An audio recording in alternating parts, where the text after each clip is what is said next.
अजिबात पाणी न वापरता आपण सुकं चिकन रेसिपी बनवणार आहोत. अर्धा किलो चिकन घेतले, स्वच्छ धुवून घ्यायचं. त्याच्यात ॲड करायची दही, अद्रक लसूणचा पेस्ट, कट केलेला कांदा, चिकन मसाला, धनिया पावडर, लाल मिरची पावडर, कांदा लसूण मसाला, हळद, चवानुसार मीठ आणि निंबू. वरतून टाकायचं कोथिंबीर आणि छानपैकी मिक्स करून घ्यायचं. सगळं मसाला अगदी व्यवस्थित मिक्स झालं पाहिजे असं मिक्स करून ठेवायचं. त्याला 10 मिनटं झाकून ठेवायचे.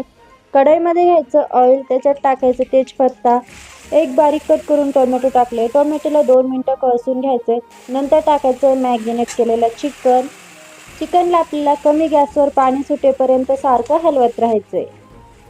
पाणी सुटलं की त्याला 10 ते 15 मिनटं शिजून घ्यायचे. छानपैकी तरी आली, आपलं चिकन शिजलं की नाही चेक करून घ्यायचं. एवढी छान रेसिपी बनवली पण तुम्ही लाईक नाही केले. पटकन लाईक करा, सबस्क्राईब करा, तुमच्या मित्रांसोबत रेसिपी शेअर